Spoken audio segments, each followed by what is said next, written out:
अक्सर लोगों को ये मसला दरपेश रहता है कि उनको अपनी तारीख़ पैदाइश का बिल्कुल इल्म नहीं होता, जो कि वाकई में एक बहुत बड़ी परेशानी है। ये देखते हुए मैंने ये फैसला किया कि आप लोगों के लिए कोई ऐसी वीडियो बनाऊं कि जिससे ये मसला हल हो सके, और आप लोगों के लिए एक खुशखबरी भी है।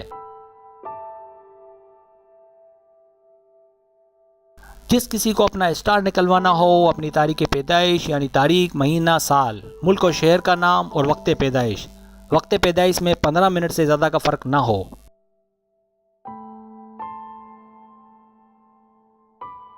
अगर 1 घंटे तक फ़र्क हो तो आप अपनी 3 बुरी आदतें या 3 अच्छी आदतें मुझे बताएं, इससे स्टार पकड़ने में आसानी होती। ये एक ट्रिक है, तो मैं आपको 2 दिन में आपका स्टार बताऊंगा। ये पेशकश सिर्फ वीडियो के अपलोड होने तक के लिए है, तो अब जल्दी से सब्सक्राइब बटन पर क्लिक करें।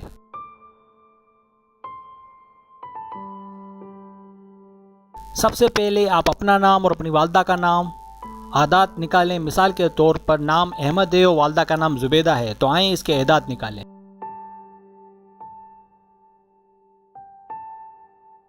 अहमद जुबैदा के आदात लें। एदाद आपको जो है इस वीडियो के बिल्कुल आखिर में मिलेंगे। तो हरूफ के आदात जब आप लेंगे और हर अलग अलग हरूफ के अलग अलग जब आप आदात ले लेंगे और इनको जमा करेंगे, तो इसका जो जवाब आएगा वो 81 होगा। अब हमारे पास जो जवाब 81 आया था, तो अब आप टोटल आदत में से आपकी मौजूदा उम्र को तफरीक यानी माइनस करें और 12 महीने जो कि इस साल के होते हैं को जमा करें। जैसा कि 81 में से हम 35 को जब माइनस करेंगे तो जो भी आंसर आएगा इसमें हमें 12 जो है वो जमा करेंगे, तो हमारे पास जो आंसर आएगा वो 58 होगा।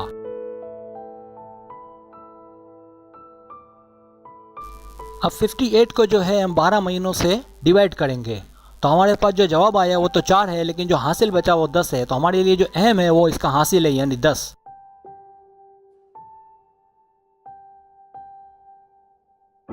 अब 12 महीनों में से जो बाकी बचा था यानी 10 बचा था, इसको हम तफरीक करेंगे जैसा कि नीचे बताया गया है।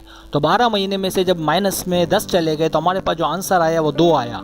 इसका मतलब ये हुआ कि अहमद जुबैदा जो है इसका दूसरा महीना है, वो दूसरे महीने में पैदा हुआ है, यानी फरवरी में।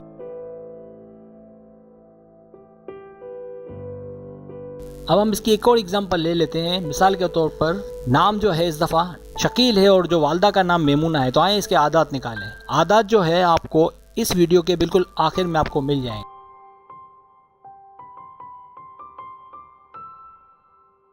तो हम शकील मेमुना के जो है वो आदात लेंगे और जमा करेंगे, जैसा कि मैंने अलग अलग हरूफ लिखे हैं और इनके आदात लिखे हैं। तो तमाम आदात को जब हम जमा करेंगे तो हमारे पास जो जवाब आएगा वो 511 यानी 511 होगा।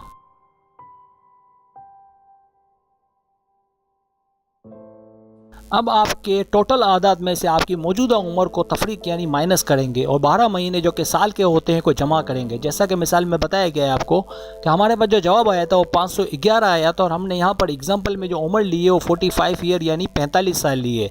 जब 511 में से हम 45 ईयर को माइनस कर लेंगे तो हमारे पास जो जवाब आएगा इसमें हम जो है 12 महीने जो साल के होते हैं उसको जमा करेंगे, तो हमारे पास जो जवाब आएगा वो 478 यानी 478 होगा। अब हमारे पास जो है 478 था, इसको महीने साल के जो 12 महीने होते हैं उससे हम जब डिवाइड करेंगे तो हमारे पास जो जवाब आया 39 आया, और हमारे पास जो रिमाइंडर में जो बच गया वो 10 था। तो 10 हमारे लिए है ना कि 39। अब 12 महीनों में से जो बाकी बचा था उसको तफरीक करेंगे जैसा कि नीचे बताया गया है। तो हमारे पास जो है साल के 12 महीने, इसमें से हम जो रिमाइंडर हमारा 10 था उसको जब हम माइनस करेंगे तो हमारे पास जो जवाब आया 2 आया। इसका मतलब ये हुआ कि शकील मेमुना जो है वो दूसरे महीने में पैदा हुआ है, यानी फरवरी। इत्तेफाक से दोनों मिसालों का जवाब फरवरी आया है। उम्मीद है कि आप लोगों को मेरी ये कोशिश पसंद आई होगी और आप मुझे सब्सक्राइब करना ना भूलिएगा। अल्लाह हाफिज़।